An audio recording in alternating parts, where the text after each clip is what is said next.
What is going on, guys? In today's video I will show you the new best Flicker Strike Monk build in Path of Exile 2 0.3 update. This build has been a fan favorite ever since it was first created, and even though the new changes brought in few adjustments, it still holds its spot as one of the most powerful setups in the game. In fact, it only got smoother with some of the changes in the 0.3, and the gear, passive tree and everything else has been updated. The concept of this build revolves around combining near 100% critical strike chance with explosive area of effect through the storm wave and the upwheel, all while amplifying damage with a Herald of the Ash and a Herald of the Thunder. What you get is absolutely devastating clear speed that rivals even the best ranged builds, but in the melee form. Then for bossing, the Flicker Strike becomes your weapon of choice, and enhanced further by the Infernal Cry for the burst damage. With this combination, even the pinnacle bosses on tier 4 maps can be one-tapped. The beauty of this build is that it avoids the classic inconsistency of the Flicker Strike while mapping, so instead we can rely on the more stable Storm of A for the clear and saving Flicker Strike for the moments that matter most,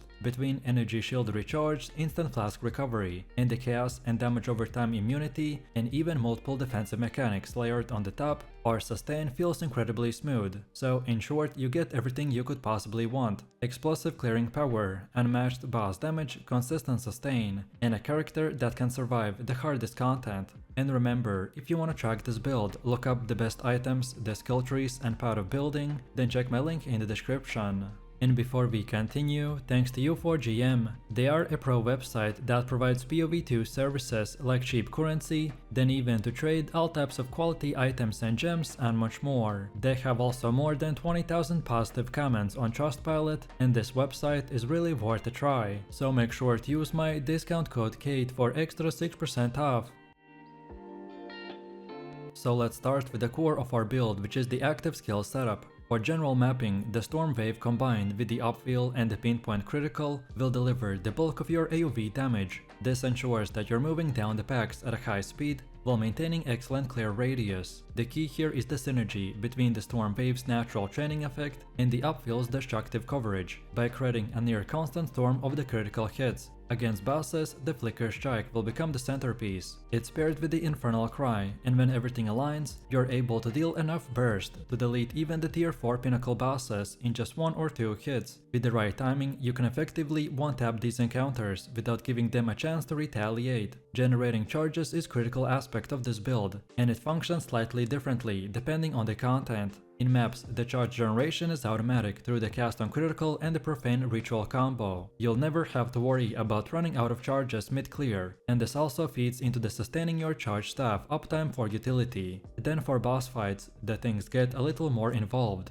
You'll need to prepare beforehand by swapping to your secondary weapon set, summoning skeletal warriors through your rattling scepter, and casting profane ritual on them to stockpile the charges. After reaching maximum stacks, usually 6 or 7, you will use the charge staff to top yourself off again right before initiating the fight. Then you can open with the Flicker Strike and watch the boss health bar disappear. For improving clear speed, the Herald of Ash and Herald of Thunder will add immense value. The Herald of Ash will cast overkill damage to ignite surrounding enemies, while the Herald of Thunder will chain bolts across the battlefield whenever you shotgun kill. Together, these will create a satisfying chain reaction that amplifies your natural damage and the speed. And to round this out, the Sacrifice skill is used for charge generation, while Profane Ritual synergizes with both the cast on crit and the boss preparation. A common question is also what you do if you don't have enough skill slots, and in that case, the first gem that you can drop is the cast on crit. You can always rely on the weapon swapping for the charge generation. Then sustain comes from the multiple angles, so energy shield recharges with only 1 or 2 second delay. Then we use instant flask recovery thanks to the special flasks modifiers, and then the natural healing loop provided by your charge mechanics. If you ever feel pressured, then kiting for a couple of seconds is often enough to recharge your shield back to full.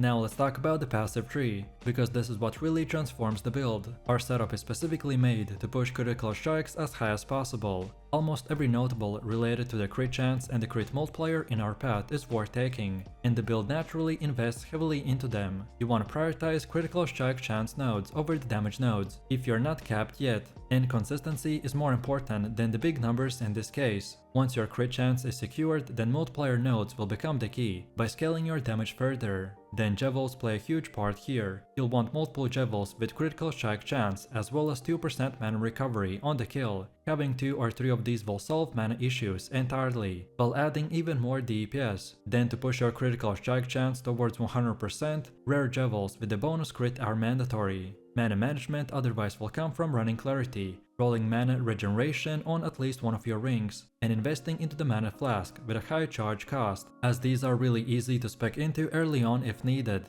For defenses, the tree provides a solid base of energy shield and evasion. You'll be taking many of the small hybrid nodes and anointing your amulet with a graceful form, as it gives you a huge bump in survivability. The freeze and stun immunity are also addressed here. By investing into the element and the stun avoidance and combining them with the gear rolls, you'll avoid being locked down in a combat. And finally, don't neglect the charge nodes. Both Frenzy and the Power charges will boost the flat damage and extend the scaling of your abilities, so allocating both early can make your character feel significantly stronger. Then for Ascendancy, we go with Invoker, and the order of points is very straightforward. You want to begin with the Sunder My Enemies, to give your attacks added impact and consistency. Next, I Am the Thunder enhances your elemental damage output, and synergizes beautifully with the Herald of the Thunder. Then your third choice, Lead Me Through the Grace, will provide both the defensive layering and the smoother sustain. And finally, Unbound Avatar will cap off the build, by transforming the Flicker Strike and the Storm Wave setup into a truly unstoppable tool. This order ensures that you feel powerful early on, while steadily adding both survivability and damage scaling as you progress. Next up, the Atlas passive tree is where you shape your endgame farming strategy. This build thrives when you focus on consistency and density. In the 0.3 update, the central part of the tree will give access to some incredibly strong notables for the essences, harvest, the strong boxes, and delirium. You'll invest heavily into the middle and the lower sections, where the harvest and essences will provide reliable crafting opportunities and even guaranteed fights. On the right side, you will path toward the strong boxes and the Legion expeditions, for more monsters and the loot explosions. And then on top, we will invest into the bossing nodes that improve the Conqueror, Maven, and the Elder encounters. The idea here is not to spread too thin. Instead, you're clustering around the key synergies. For example, the strong boxes plus the essences will guarantee a consistent value, while Harvest offers a deterministic crafting options. Together, these systems will let you steadily generate profit without relying on RNG. Overall, this Atlas tree is designed for players who want a steady currency generation, with the option to tackle endgame bosses with a max efficiency. It's flexible enough to support farming strategies, while still making sure that you're always progressing.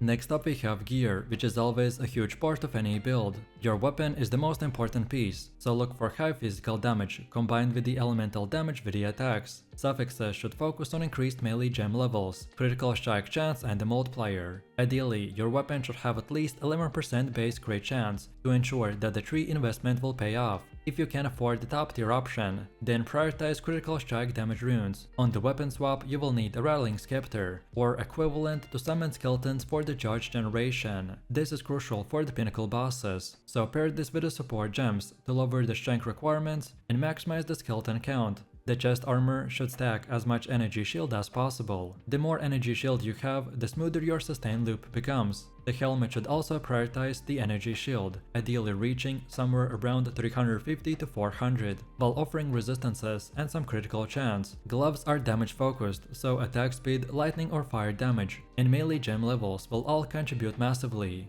Then boots should provide at least 25% movement speed, resistances, and a solid amount of energy shield. Then amulets will roll critical chance, melee gem levels, and the energy shield. Anointing a graceful form here is mandatory. Rings are where you will solve the mana issues, so make sure to at least have one mana regeneration. Beyond that, stack the flat elemental damage, crit stats, and resistances. Use the catalyst to boost offensive stats. Belts are the best in slot, when they provide instant life flask recovery with the energy shield. This combo makes your sustain nearly foolproof. For Jevels, you'll need at least 2 mana recovery on kill. After that, prioritize critical chance and the multipliers and even the energy shield. And now finally, let's see how to play this build. Well, the Flicker Strike Monk offers a unique mix of reliable clearing and explosive single target damage. Unlike many other Flicker Strike builds that feel random, this version is designed for control. In maps you'll primarily use the Storm Wave combined with the Upfeel and the Pinpoint Critical. This setup delivers a wide aerial coverage, while training critical strikes, allowing Herald of the Ash and Herald of Thunder to trigger constant explosions. The strategy here is to keep your distance, channel the storm wave and let the enemies melt, without needing to dive recklessly into the packs. This gives you both the safety and efficiency into the clearing. The Flicker Strike shines when it matters the most, so against bosses or dangerous rares. By pairing it with Infernal Cry if you want it, then you can unleash a devastating burst, which is capable of deleting high HP targets almost instantly. Thanks to the automated charge generation from the cast on critical and the profane ritual, you always have resources ready during the maps. Then for pinnacle bosses, you prepare in advance by swapping weapons, then summoning the skeletons with the sacrifice and consuming them with the profane ritual. With the full charges, a single Flicker Strike chain can wipe out even the tier 4 pinnacle bosses in just one shot. Then defensively, the build sustains itself through the rapid energy shield recharge and an instant flask recovery. Overall, this is the build for you if you like a playstyle that balances speed, consistency and overwhelming power.